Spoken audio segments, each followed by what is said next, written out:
Assalamualaikum warahmatullahi wabarakatuh.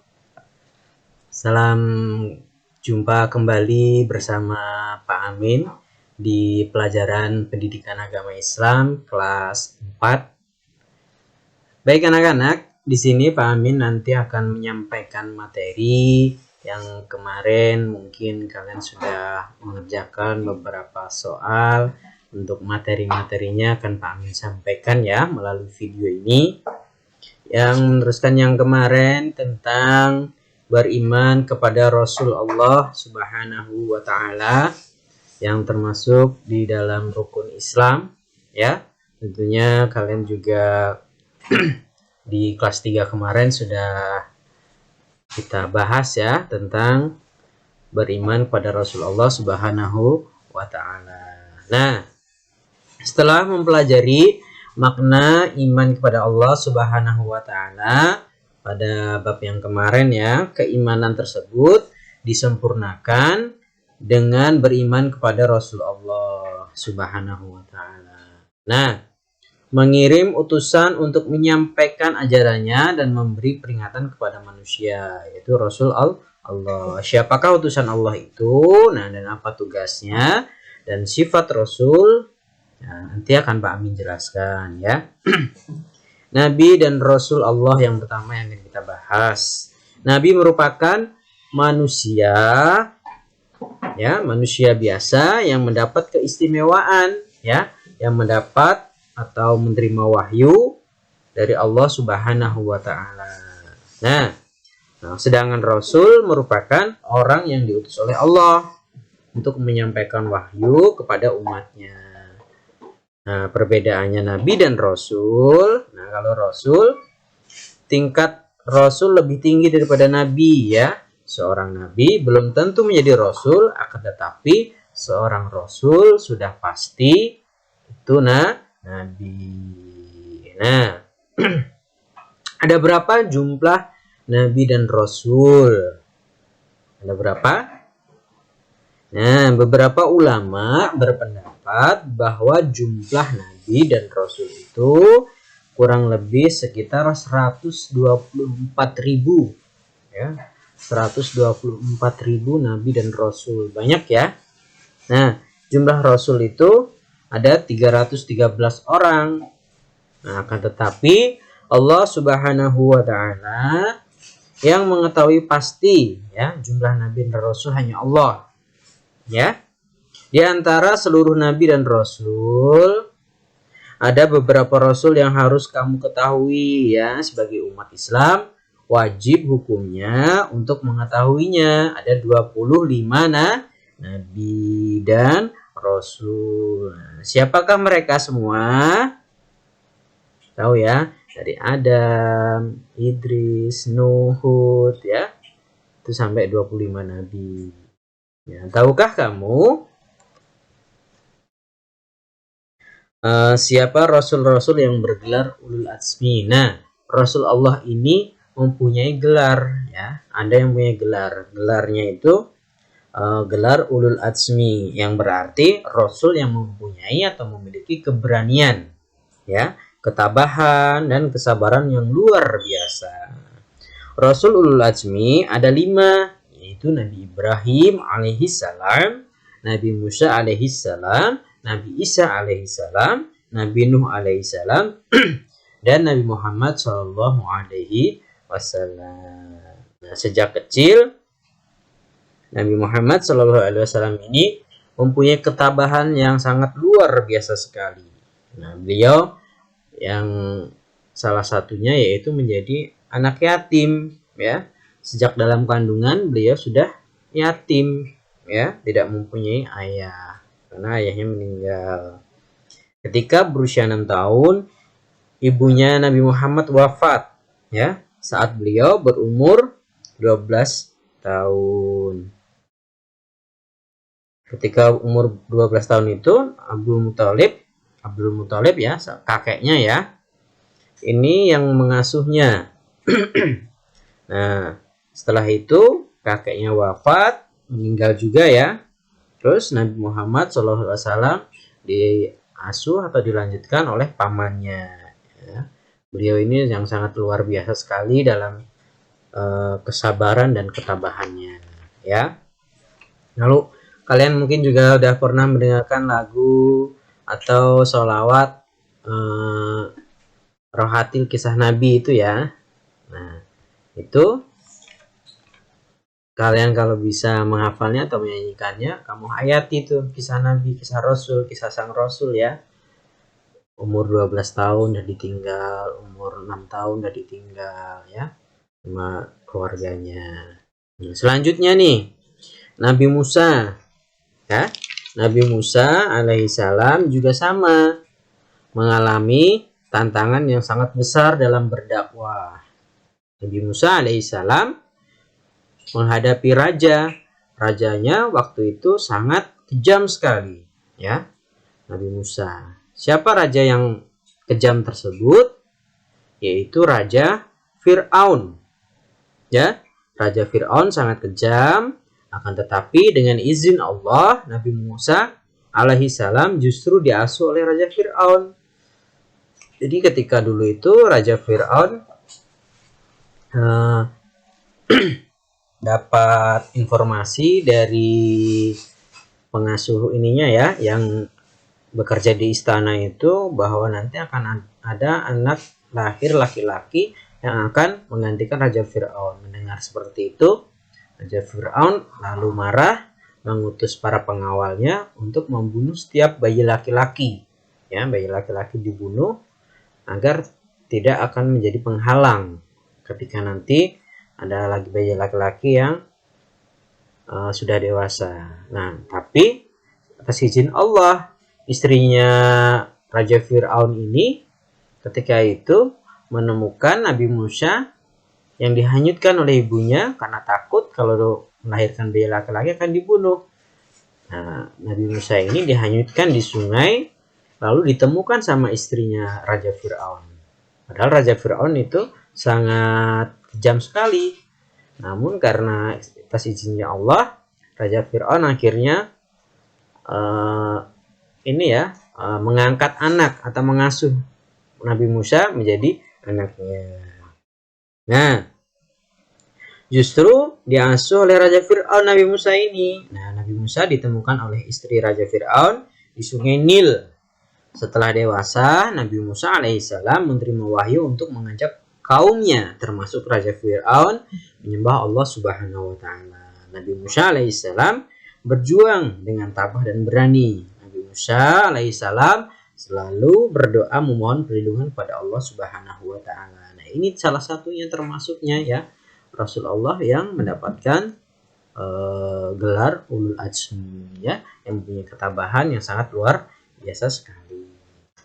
Ya. Terus mukjizat nih. Tahukah kamu apa yang dimaksud dengan mukjizat itu, Nak? Nah, mukjizat para nabi dan rasul ya, yaitu memiliki keistimewaan ya, keistimewaan yang dimiliki oleh manusia pada umumnya. Keistimewaan itu disebut dengan mukjizat ya. Mukjizat merupakan suatu hal yang luar biasa ya, yang tampak pada diri nabi dan rasul. Mukjizat berfungsi sebagai bukti ya, sebagai bukti kenabian atau kerasulan. Mukjizat hanya terjadi dengan izin Allah. Tanpa adanya izin Allah nggak akan terjadi mukjizat itu. Nah, ini contoh nih mukjizat dari beberapa nabi ya, yang akan kami sebutkan nih. Satu, Nabi Nuh alaihissalam. Apa mukjizatnya Nabi Nuh? Ya, dapat membuat perahu yang sangat besar. Ketika itu Nabi Nuh ditertawakan sama kaum-kaumnya atau ini ya, pengikutnya, bahwa Nabi Nuh ini orang gila. Masa musim kemarau seperti ini dia membuat kapal atau perahu. Nah, kaum-kaum yang kufur atau tidak mengikuti Nabi Nuh akhirnya ditenggelamkan oleh Allah Subhanahu wa Ta'ala dengan banjir bandang. Tapi kaum Nabi Nuh yang mengikuti aturan Nabi Nuh atau perintah Nabi Nuh selamat ya, karena beliau semuanya berada di perahu besar yang dibuat Nabi Nuh alaihissalam. Yang kedua Nabi Ibrahim. Nah, Nabi Ibrahim ini ketika beliau menghancurkan berhala-berhala ya, berhala-berhala. Nah, dia dihukum oleh raja yang sangat kejam sekali, sama ya. Raja siapa? Raja Namrud. Ya, dihukum. Nah, ketahuan Nabi Ibrahim yang menghancurkan berhala itu tidak terima rajanya. Akhirnya Nabi Ibrahim mendapat hukuman dibakar hidup-hidup. Ya. Namun atas izin Allah, Nabi Ibrahim tidak bisa dibakar ya. Jadi apinya itu nggak mempan bakar Nabi Ibrahim. Ya. Selanjutnya Nabi Musa alaihissalam. Nah, mampu mengubah tongkat menjadi ular dan membelah laut.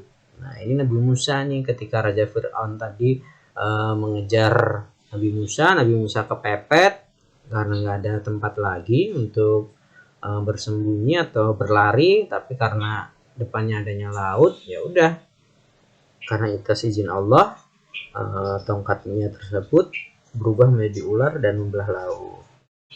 Yang keempat Nabi Sulaiman alaihissalam. Nah, Nabi Sulaiman alaihissalam ini dapat berbicara dengan hewan ya, dapat mengendalikan angin, dapat mengatur jin, setan, iblis, semuanya tunduk sama Nabi Sulaiman alaihissalam atas izin Allah ya. Selanjutnya nomor 5 Nabi Yunus alaihissalam. Nah, Nabi Yunus ini mukjizatnya mampu bertahan dalam perut ikan selama 40 hari ya, 40 hari di dalam perut ikan nun di lautan ya, 40 hari 40 malam di dalam perut ikan ya. Ikannya gede sekali ya, besar ya, ikannya besar. Nabi Yunus alaihissalam lalu dikeluarkan dalam perut ikan atas izin Allah Subhanahu wa taala, masih hidup ya.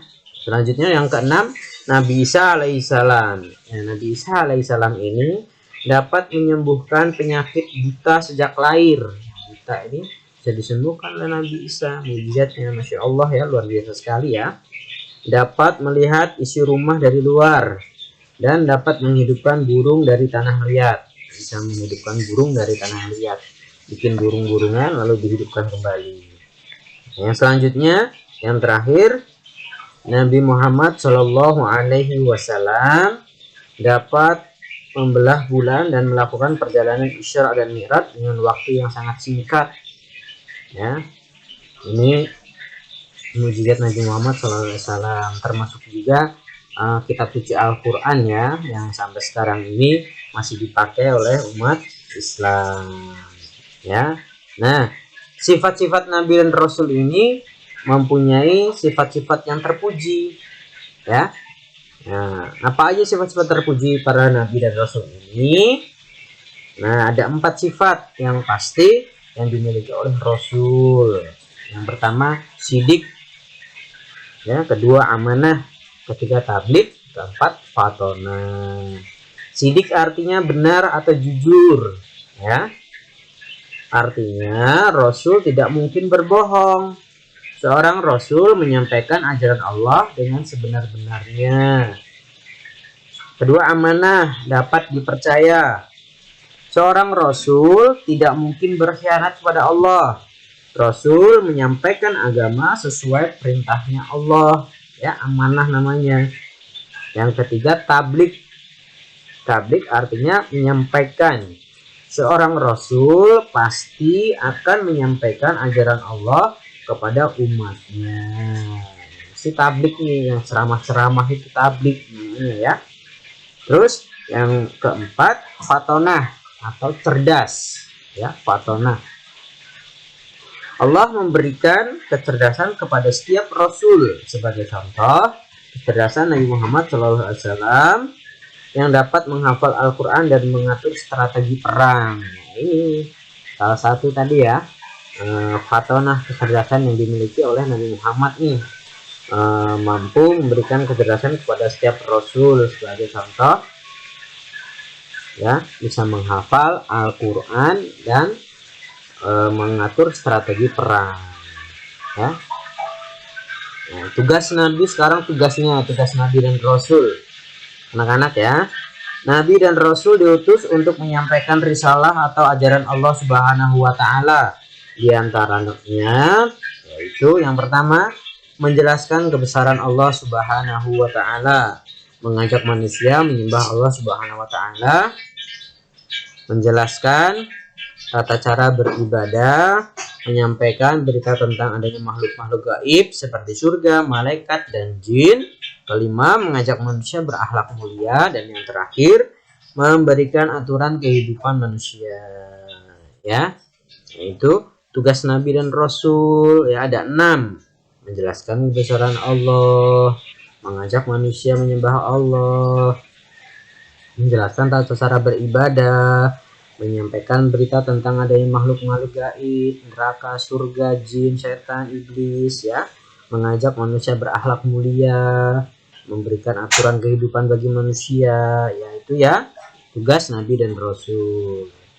Nah, perilaku beriman kepada Rasul Allah. Nah, perilakunya ya kamu bisa mencontohnya yang seperti tadi ya, sifat-sifat terpujinya, ya.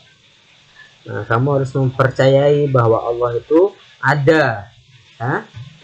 Nah, salah satunya kamu bisa mempelajari di dalam Al-Quran ketika ngaji, ya, melaksanakan sholat tepat waktu, ya, puasa, zakat, ya, membantu orang tua salah satunya, ya, berkata jujur, sopan, santun, ya, beristighfar, ya, mencontohkan perilaku Rasul-Rasul Allah yang tadi, ya.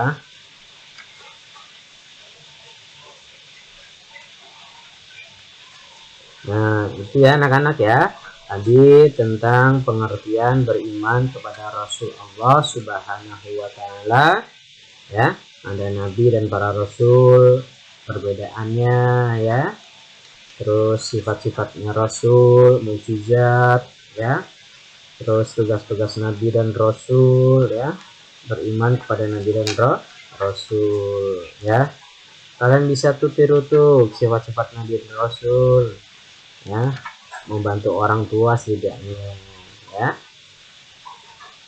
Nah, baik anak-anak, itu sedikit penjelasan dari Pak Amin tentang kisah teladan, ya, tentang beriman kepada Rasul Allah Subhanahu wa Ta'ala.